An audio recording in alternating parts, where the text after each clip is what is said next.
El Departamento de Kinesiología de la Universidad de Chile presenta KineoVid. Nos juntamos, nos preparamos. Hola. Hola, ¿qué tal?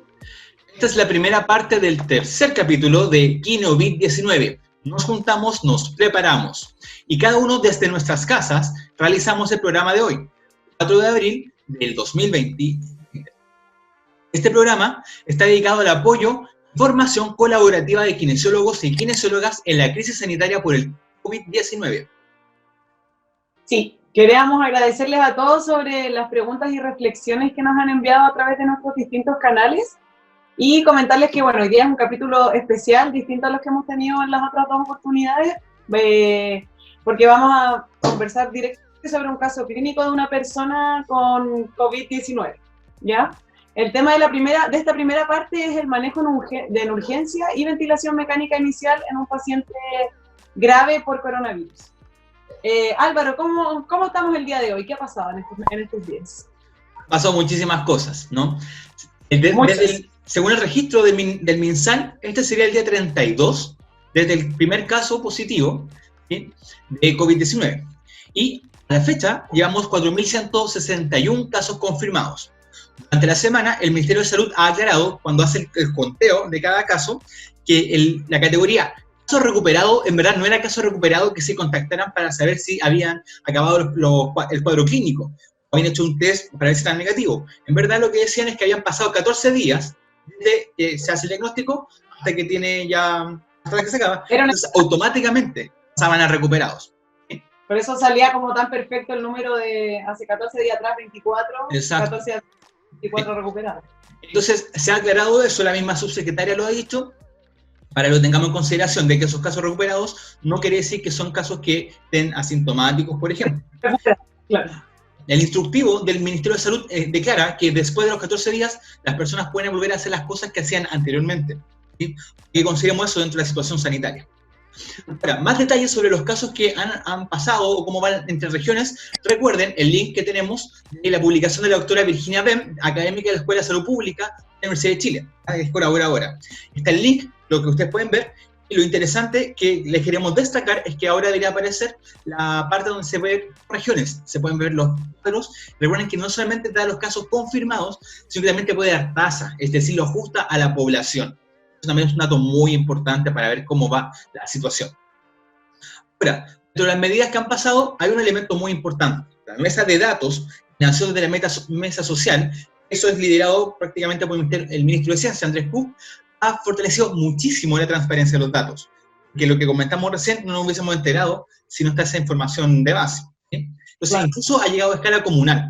Comunas como Cerro Navia ahora saben cuántos casos tienen confirmados dentro de su comuna, ¿ya? Y dentro de medidas como importantes hay una situación bastante crítica con los elementos de protección personal. Han estado en crisis, están faltando en hospitales públicos, han aparecido bastantes casos de personas, tanto como personal directo como también directivo de los equipos, y dentro de los elementos que podrían ser relevantes, a nivel nacional, Corfo tiene un fondo de incentivo para la creación de soluciones innovadoras, como también China y otros países están restringiendo el movimiento de los equipos o de los mismos productos. Por ejemplo, Estados Unidos está limitando eso desde 13 meses, ¿ya? Más importantes para el caso del día de hoy, hoy día hay 280 personas hospitalizadas, y de esas, 225 en el país están conectadas al ventilador mecánico. Eso es muy importante porque 38 están en situación crítica, y eso es relevante y vinculable a lo que vamos a ver hoy día. Solamente como datos como complementarios, recuerden que las garantías GES, la de oportunidad, están suspendidas por un mes desde fines de marzo. Es decir, no se pueden exigir los tiempos que se exigían anteriormente. La segunda vez que pasa en la historia de Chile, la primera vez fue con la influenza H1N1. Y sobre lo general, se inician los cordones sanitarios o los preparativos de cordón sanitario en las regiones con más casos, dado que se viene Semana Santa. Queremos evitar, y por favor quédense en su casa más que nunca, no salgan de sus casas. La Semana Santa, si bien es un feriado que uno suele hacer actividades, con su familia, ocupen estas plataformas, lávense las manos, por favor. Y eso, ¿ya? Ese sería el reporte de Trinidad. Ya, súper. Entonces ahora los vamos a dejar con una reflexión que hizo Martín Saavedra sobre los comentarios que nos llegaron en el capítulo 2. Hola, ¿cómo están? Les saludo nuevamente después del último podcast. Esta aparición en respuesta a lo que me pidió un poco Trini y el Álvaro, es que luego del podcast que grabamos la semana pasada, hubo algunas reflexiones, comentarios y algunas, digamos, apreciaciones de parte de ustedes que ellos me pidieron que si podía hacer un comentario respecto a eso. Entonces ahora lo voy a hacer. Y me voy a referir precisamente a un tema que es bien interesante, que tiene que ver con el fenómeno del juicio. El juicio entre pares, el juicio, si realmente si uno debe evitar o debe suspender el juicio de modo tal que las relaciones como interprofesionales sean mejores. Mi opinión, porque esto tiene que ver un poco con tu posición personal también. Yo opino que un juicio bien ejecutado, bien elaborado y bien realizado es una instancia positiva de crecimiento profesional y de crecimiento personal. No soy partidario de la idea de que uno tiene que ser obsecuente respecto de lo que piensa, ¿verdad?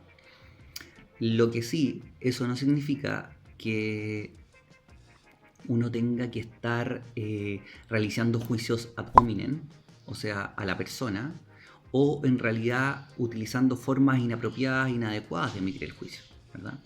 Si tú quieres referirte, si tú estás en desacuerdo con alguien, o si tú estás como discrepando, o si en realidad te parece que la medida no es la mejor, o la alternativa que se está planteando puede ser mejorada, o definitivamente no estás de acuerdo con ella, lo interesante sería, en el fondo, en una primera instancia, intentar comprender bien, esforzarse por comprender qué es lo que está tratando de plantear el otro.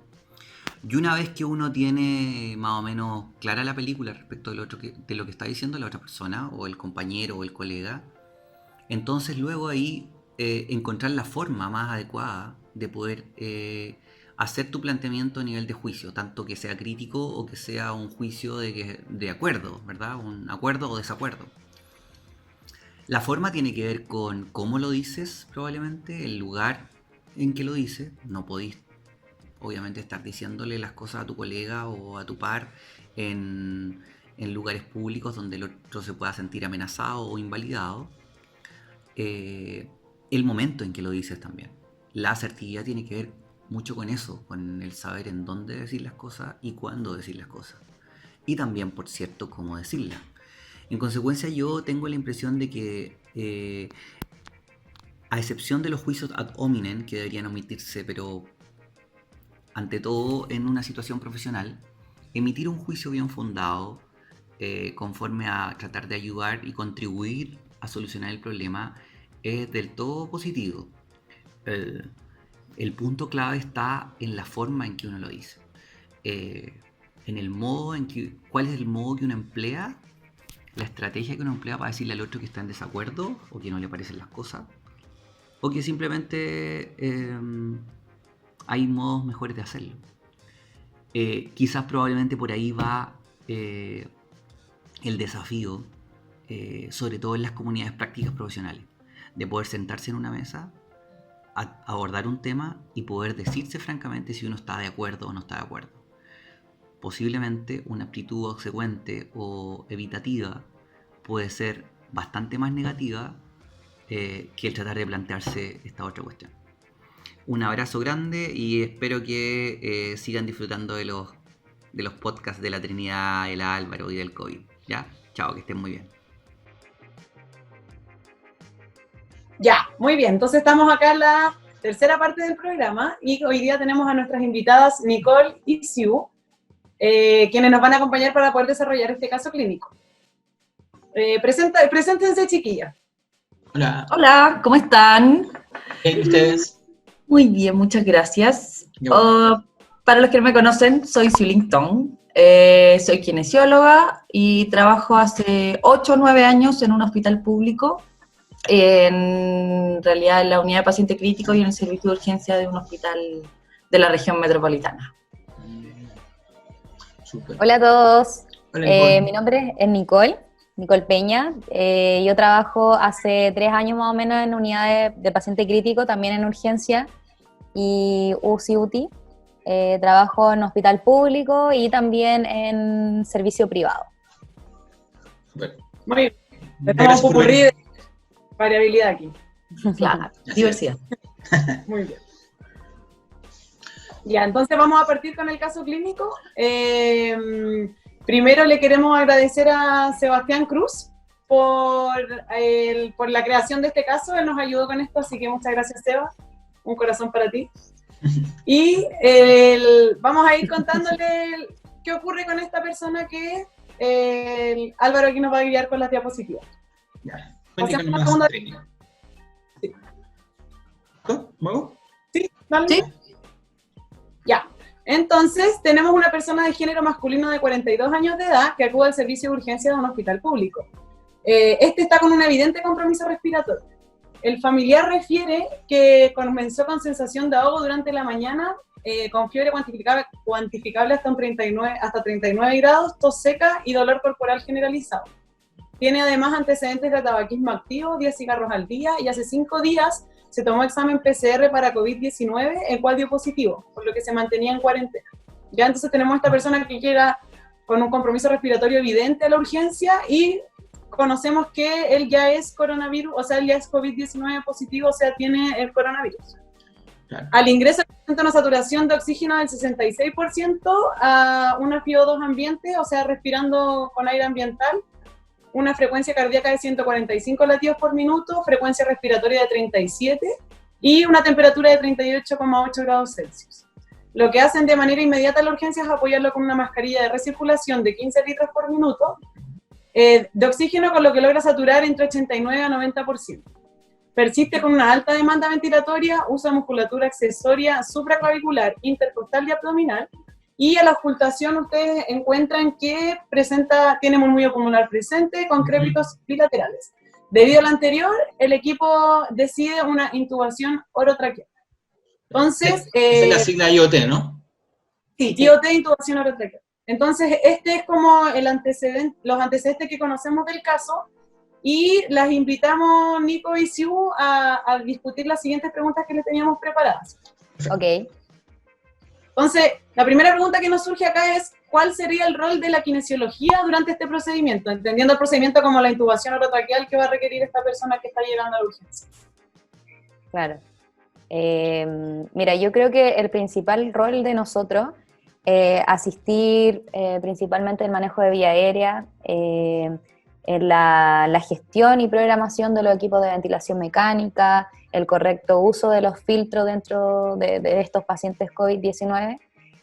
Recordemos que la intubación orotraqueal es el procedimiento que más genera aerosoles, entonces debemos tomar todas las precauciones necesarias para evitar el contacto de esto. Nosotros en el servicio donde trabajamos nos trajeron una mica, que es una mica protectora transparente, que el médico mete sus manos y Como esa como intubación, Una especie de caja. como esa especie de caja transparente. Entonces, la podríamos nos ha, a la vista, la vean. Así, sí, pues, nos ha facilitado mucho las intubaciones y evitar esta propagación de aerosoles que en este procedimiento. Entonces yo creo que principalmente asistir, si es necesario aspirar al paciente. Bueno, recordemos que estos pacientes tienen tos seca, entonces no tienen mucha secreción. Claro, no tienen mucha secreción, entonces yo creo que asistir la vía aérea, estar atento, y la gestión, programación de la ventilación mecánica. No sé qué opina la...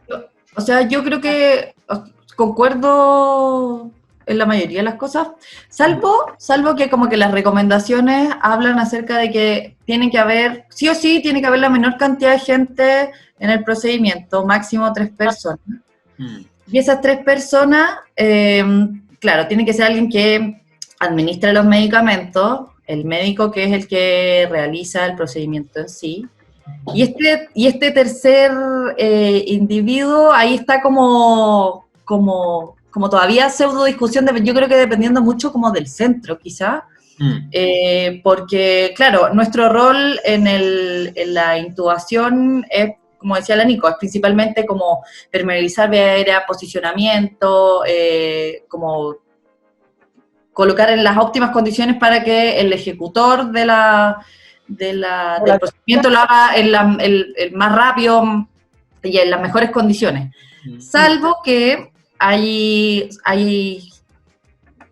gente que sugiere que en realidad ese tercero debería ser otro médico, en el caso de que este médico no logre acceder a vía aérea como de forma rápida. Entonces, cuando él ya claro, mientras él ya está vestido, hay otro profesional que también puede hacerlo en el caso de que el primer no pueda hacerlo. Siempre se sugiere lo mismo, como, claro, todo depende del centro. Otra persona. Video laringo. Realizar la intubación. Igual ese equipo... Pero igual ese equipo tiene que tener como confianza, porque no es un procedimiento como fácil, no es como que tú, es intercambiable la persona que está ahí, es tener como confianza con el equipo, claro, comunicarte al menos. Claro, y de hecho por lo general les pasa, es como, hace la laringoscopía y es como, oye, ¿sabéis que no veo las cuerdas? Ya, segunda vez, voy a mirar las cuerdas de nuevo, ¿sabéis que no las veo? O ya, inténtalo tú. Pero eso es, claro, la laringoscopía, como decía la Nico, o el procedimiento de intubación es el proceso que más produce aerosoles. Entonces, idealmente, este tipo de maniobra debería ser solo una vez. Claro, de secuencia rápida. De secuencia rápida. Laringoscopía es cuando entran con la camarita, ¿cierto? Y así van viendo que entraron bien a vía aérea. Claro, videolaringoscopía. Videolaringo, claro. Ojalá se tenga un videolaringo en las unidades donde se va a realizar la intubación de estos pacientes, porque la intubación va a ser mucho más rápida, se puede visualizar mejor la vía aérea, entonces... No dar espacio a ningún tipo de error para no alargar la exposición de la exposición de gotitas, de aerosoles al personal. Oye, entonces... Exacto.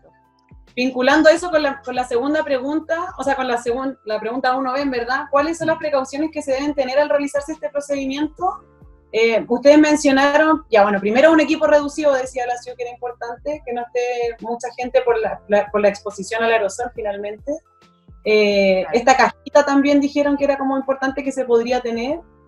Claro, que no todas las unidades de paciente crítico las tienen. Nosotros las mandamos a hacer a los terapeutas ocupacionales en la unidad, sí, y ha funcionado bastante bien. Qué buena. ¿Ya? Y eso también evita la propagación de aerosoles, protege al personal, como decía la CIU, las precauciones, tratar de tener al menor número de personas dentro de la habitación.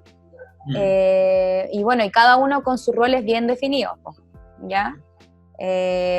Nosotros, no sé, pues encargarnos de la preoxigenación, del manejo de vía aérea, asistir todo el manejo de la vía aérea y además gestionar la ventilación mecánica y programar también los ventiladores mecánicos. En nuestra unidad de paciente crítico, ahí entendamos que hay otras unidades que funcionan totalmente diferentes. Nosotros estamos hablando a través de nuestra experiencia en la unidad que trabajamos.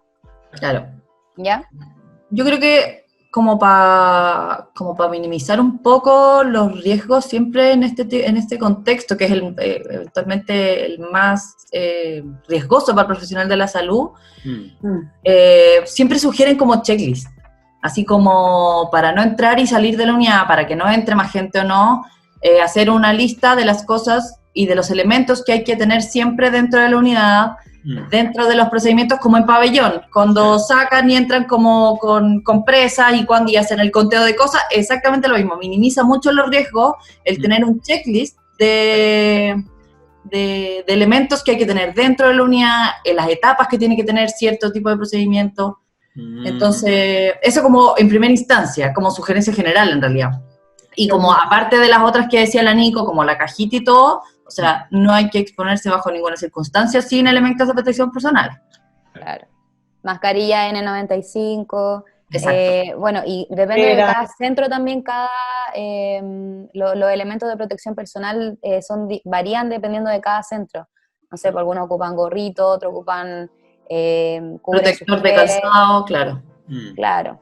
Pero es importante ocupar esta antiparra, escudo facial, mascarilla N95, que eso es lo que recomiendan, y la pechera que te cubre todo. La celeste, la que cumple completo. Tenía una duda porque hay laboratorios como de empresas digitales que están haciendo como esto de snorkel, ¿no? Como esta mascarilla como completa. ¿Este procedimiento es útil o es más para otros procedimientos la que están haciendo esta mascarilla? Es que lo que pasa es que esto yo creo que es atendiendo a la... Más que yo creo que si eso no es seguro, porque en realidad como que yo creo que no se ha visto mucha seguridad o no, como en el sello y todo, yo creo que es pensando en el caso de que no tengas este tipo de PPs. En el caso de que esto no sea como sostenible en el tiempo en relación a los insumos, porque en realidad inicialmente debes sí o sí tener estos como de, no sé si han visto como la fuga que tiene la mascarilla, Claro. o la penetración que tiene cierto tipo de... Claro. Oye, y volviendo al caso entonces, la última pregunta de esta parte sería, ¿cómo realizarían ustedes la preoxigenación de este paciente antes de ser conectado al ventilador mecánico? Mira, en muchos, hay varias, recomiendan el uso de mascarilla de reservorio, ¿ya? Preoxigenar al paciente 5 minutos, FIO2 al 100, y realizar esta intubación de secuencia rápida. Si se recomienda también, antes de intubar, visualizar la vía aérea, si se visualiza una vía aérea difícil, paciente obeso, por ejemplo, tratar de llamar a alguien experto, algún anestesista que pueda asistir al procedimiento de forma rápida. Ya la idea es que el procedimiento sea lo más rápido posible, sea una intubación de secuencia rápida. Preoxigenaría con máscara de reservorio, pero siempre tener a mano el ambú con filtro, asegurar un filtro EPA que va a filtrar este tipo de aerosoles, de virus. Y asegurarnos siempre, por ejemplo, el paciente se puede deprimir al momento de que le pasen sedación o le pasen neurobloqueo, se deprime y quizá una mascarilla de reservorio nos quede corta. Entonces, siempre tener a mano el ambú, asegurarnos el filtro, un buen selle de la máscara y el paciente, porque esto también genera propagación de aerosoles. Entonces, la idea es que esté lo mejor sellado posible la vía aérea, ¿ya? Cuando dices, Nico, que se deprime, te refieres a que vaya como dejando de respirar, pues entonces tengas que tú desde afuera ventilarlo, ¿cierto? ¿Qué pasa? Claro, que como dice la Nico, la secuencia de intubación rápida incluye bloqueo neuromuscular de corta duración. Entonces, eso es para que el paciente, la enfermera le administra los medicamentos, y el paciente le pasa bloqueo neuromuscular y el paciente no hace ninguna movilización de cuerdas vocales, por ejemplo. Claro, para que sea una. Entonces, como miro, no, el paciente idealmente, si ha pasado con bloqueo neuromuscular, no debe toser, entonces como que el profesional también como que no se arriesga a que le caigan gotitas por la exposición por la tos, entonces por eso todo esto debe ser muy rápido, por eso tú dices que se deprime. Oye, y rápido, yo preguntando tiempo, ¿cuánto es rápido? No, cacho, no logro visualizar un rápido, son 2 minutos, 5 minutos. Menos, segundo. Menos. Ya, sí de rápido. Segundo. Sí. De rápido. Sí, y la idea es que, claro, cuando se intube también nosotros asistir quizá, o si tenemos algún técnico, asistir también que el CAF quede bien sellado. Luego de eso también, no sé, asegurarnos de los filtros de los ventiladores que queden bien posicionados. Eso creo que también es importante. Entonces, quería decir algo. Sí, como para complementar, de repente a veces, como lo que decía Nico, el ambú como buena herramienta de eventualmente selle. Si al final todo esto es presentar el flujo y la generación de aerosoles por eventualmente aumento de flujo. Entonces, si uno en verdad se preocupa del buen selle, como decía la Nico, del ambú, y entregas esta misma cantidad de oxígeno a través del ambú y no a través de una mascarilla, eventualmente debería bastar sin necesidad de ventilar de forma manual con el ambú. ¿Cachai? Con la administración del oxígeno sin necesidad de ventilar de forma manual, sin apretar la bolsita. Claro. ¿Cachai? Si uno puede seguir, de hecho, con el filtro debería como ser suficiente. Ya. ¿Cachai? Pero claro, como dice la Nico, lo que sugieren de una primera instancia es como netamente mascarilla de recirculación y suficientes. Es algo que hemos visto que como este bloqueo con el bloqueo durante la inducción de la intubación baja considerablemente la saturación, entonces por eso es considerablemente rápido también debe ser el procedimiento. Claro, por eso igual es importante preoxigenar de buena forma, FIO2 al 100, para prolongar este periodo de apnea sin desaturación del paciente. ¿Ya? Entonces es importante eso. Y claro, que esa secuencia rápida, y ojo que también es súper importante que haya una buena comunicación con el equipo y que cada uno tenga bien definidos sus roles, ¿ya? Nosotros asistir al manejo de vía aérea con el médico, el equipo de enfermería que esté con la administración de medicamentos, todo eso va a depender de cada centro y de cada equipo de la unidad de paciente crítico donde trabaje.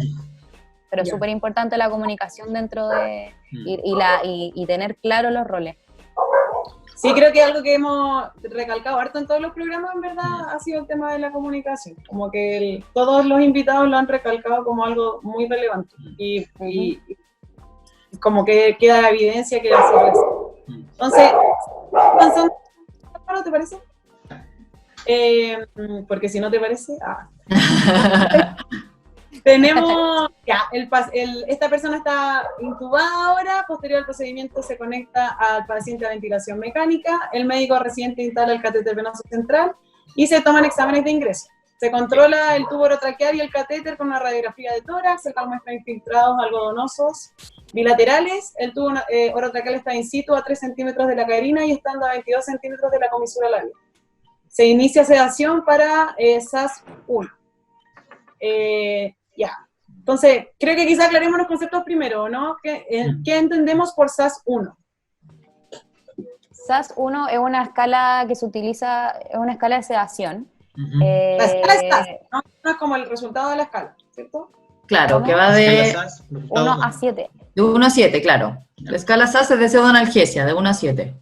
Donde cuando hablamos de SAS-1 es que el paciente tiene nula respuesta a estímulo, o sea, el paciente está con sedación profunda. ¿Ya? Completo. Ya. Ahí está el 7, que es un máximo de agitación peligrosa.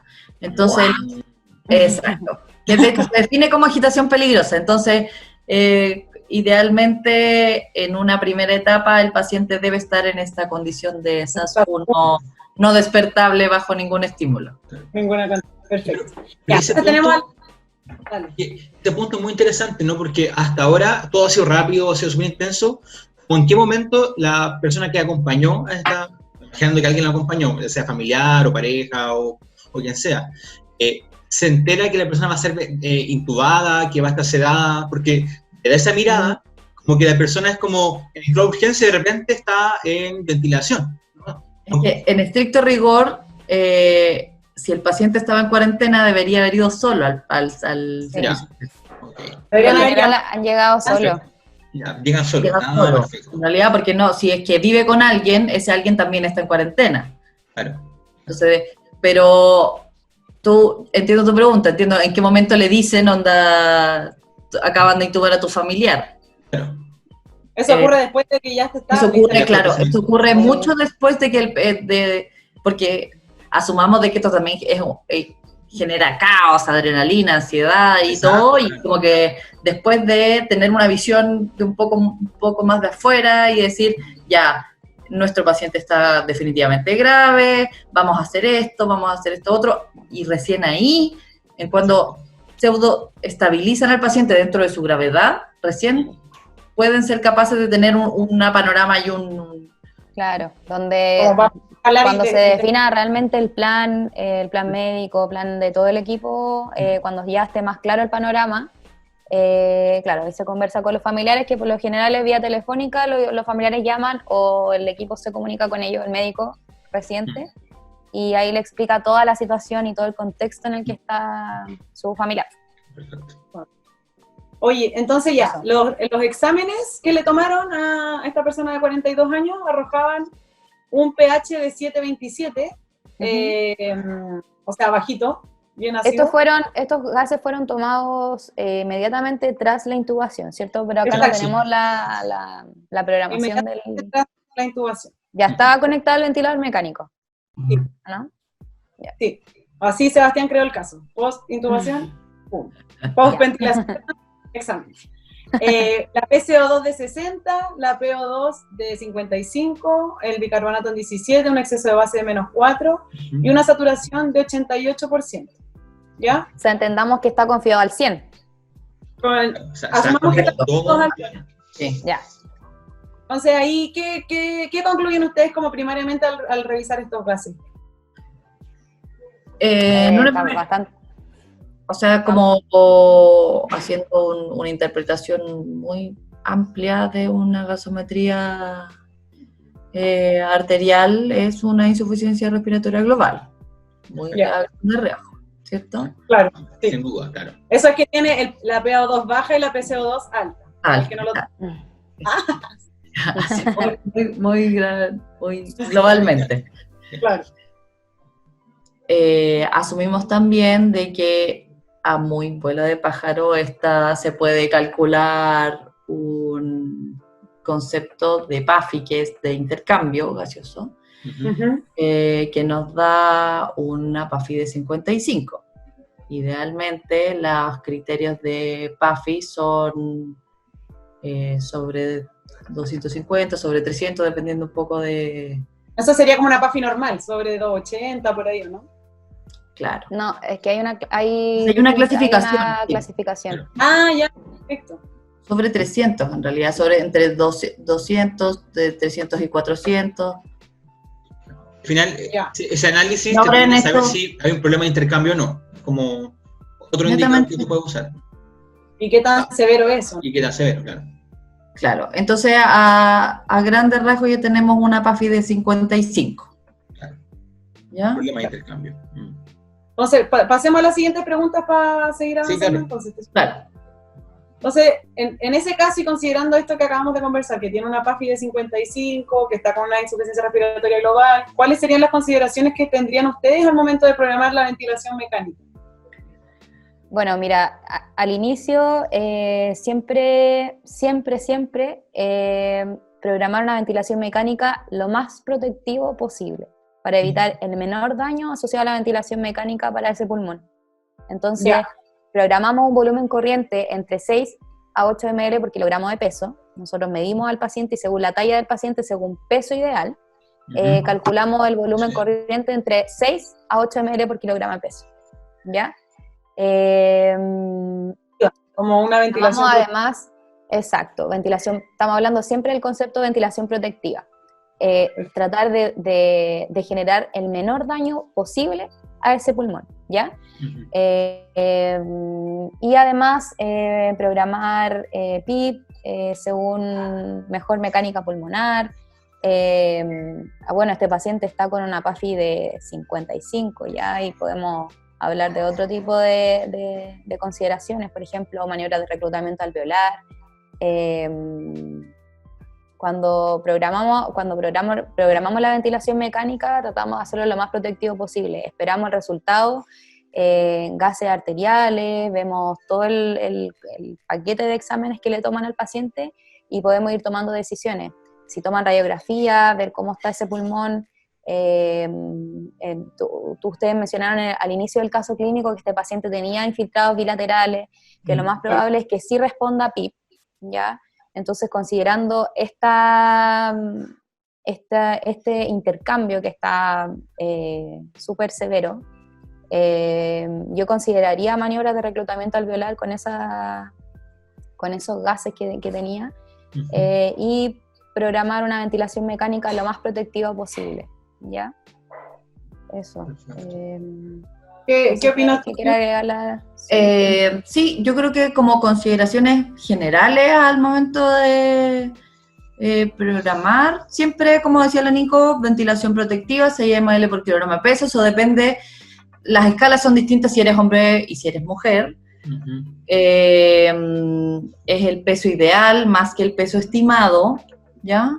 El PIP inicialmente, esto es como muy, muy general, Claro. el 6 a 8 de PIB, FIO 2 al 100 que se va titulando, y después la primera maniobra, esa es como en una muy primera instancia. Y como Ya. primera maniobra está esto de hacer esto de maniobra de eventual reclutamiento pulmonar, pero siempre cuidando primero la hemodinamia, estabilidad macromodinámica del paciente, sedación y relajación.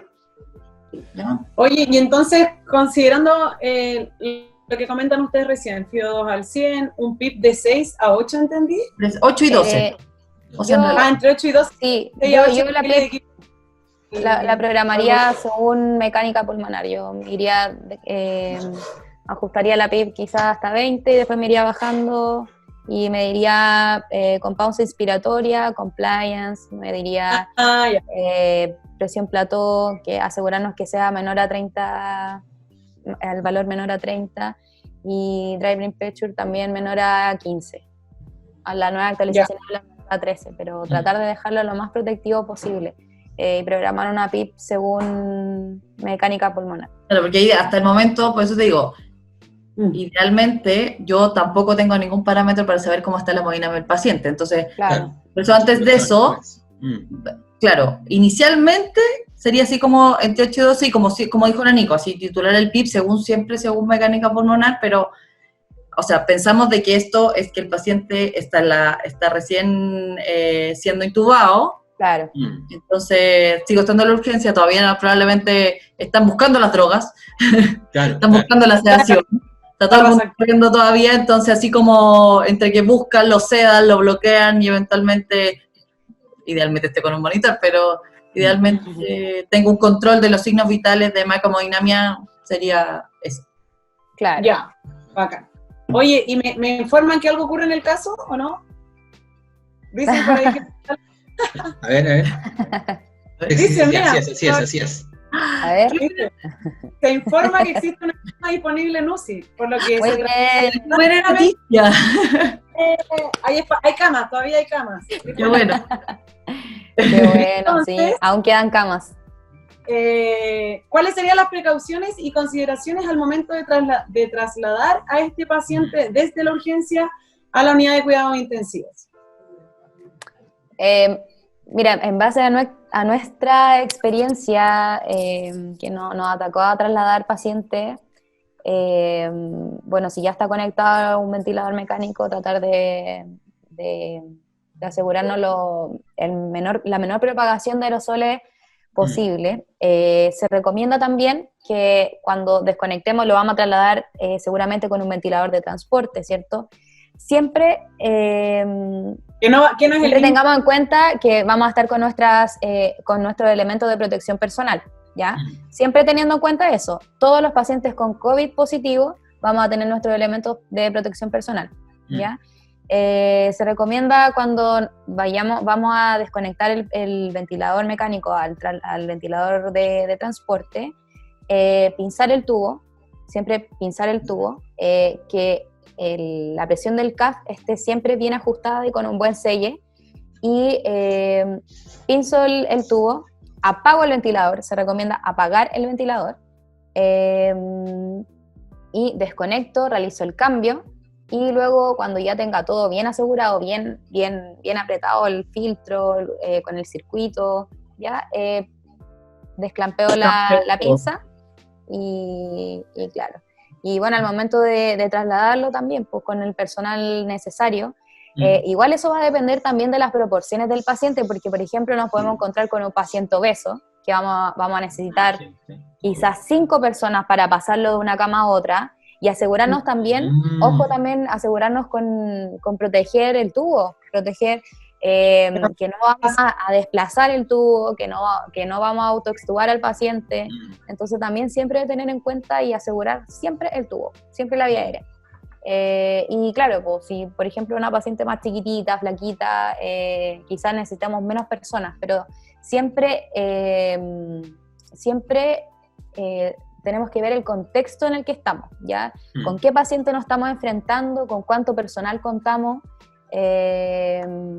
eso yo creo que con esas precauciones y consideraciones tendría yo. Nicole. Yo creo que para agregar y complementar, sorry Álvaro, Sí, sí, yo creo que para agregar un poco de precauciones y de consideraciones, yo creo que hay que ser bien majadero en seguir como decir, el de continuo diálogo, ya de Sí. conversar entre las unidades que se realiza el traslado, avisar de que van en camino, coordinar los traslados, adicionalmente al personal que traslada la camilla del paciente, debe haber otro que no está aislado, que viene abriendo las puertas y viene con la ficha clínica. ¿Ya? Porque eso sigue siendo parte de la entrega. de la entrega, claro. Entonces, Que la ficha es papel. exacto, pero este ser que viene con la ficha no debe venir aislado y debe venir abriendo las puertas para que el resto del personal que viene contaminado con el paciente no tenga contacto absolutamente con nada más. Eso. Sí, Claro. me parece sumamente interesante lo que plantean, porque cuando hacen el análisis de si estamos bien o no en los hospitales, la visión muy reduccionista, prácticamente como a veces ingenieril, es como cuántas camas UCI tenemos, cuántos ventiladores tenemos. Pero con todo lo que están mencionado, sí, evidentemente necesitamos la máquina, o sea, es obvio que sin ella no se puede hacer nada de esto. Claro. Pero si no tienes todo ese equipo de base, un equipo que se conoce, es muy difícil, ¿no? Es muy difícil que digan como, ya se enfermó una persona, intercambiémosla, ¿no? Claro. ¿Cómo logran eso? ¿Cómo logran tener esa coordinación? Porque tú decías como harto diálogo, es como, tienen sistemas como de aplicación, tienen llamado, tienen los teléfonos de las personas, ¿cómo logran esa coordinación interna dentro del hospital? O sea, por lo menos nosotros tenemos están los anexos en cada unidad hay un teléfono y nos comunicamos a través de la operadora. Y la operadora te comunica. Te quiere, claro. Ya. Pero en realidad el hospital, por muy hospital público que sea, igual uno se conoce siempre en los turnos, entonces como que uno son los mismos turnos, es la misma gente, siempre se trasladan los pacientes, entonces como que la comunicación sigue siendo estrecha, son caras familiares al final.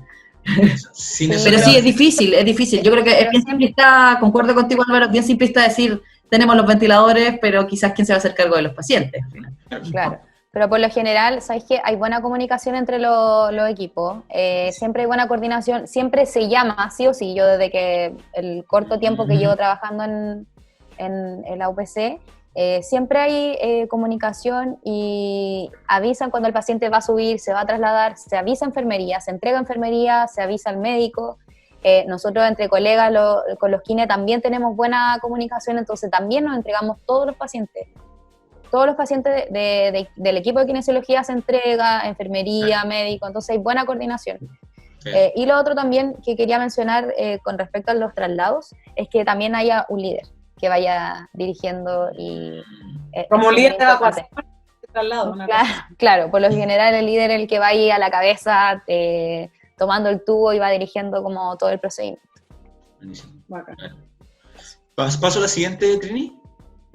Entiendo que como estamos en el traslado, vamos a hacer un break corto, entonces chiquillas les queríamos pedir que si podían hacer como las ideas principales que ustedes como que les gustaría transmitir a la gente que nos está viendo o escuchando sobre lo que hemos conversado, mientras tanto el paciente está siendo trasladado a la UCI. Yo quiero mencionar una frase que escuché el otro día que me hizo mucho sentido, que se lo escuché a un colega que tiene más experiencia, que hagamos lo que sabemos hacer en nuestras unidades. Si nuestras unidades funciona bien, el equipo con una ventilación mecánica protectiva y en modalidad controlada, con bloqueo neuromuscular, hagámoslo, porque el equipo está capacitado para eso. Si el equipo tiene experiencia, por ejemplo, en una PRB y todo el equipo está capacitado para manejar estos pacientes con ese tipo de programación, hágalo, porque si está bien probado en los centros y hay un equipo que está que conoce... Como consolidado. Claro. El otro día me hizo mucho sentido, lo escuché y creo que es lo que debemos hacer lo que sabemos. Lucio. En realidad yo creo que sí, como seguir es que en realidad seguía pensando como en lo que decía la Nico, en realidad es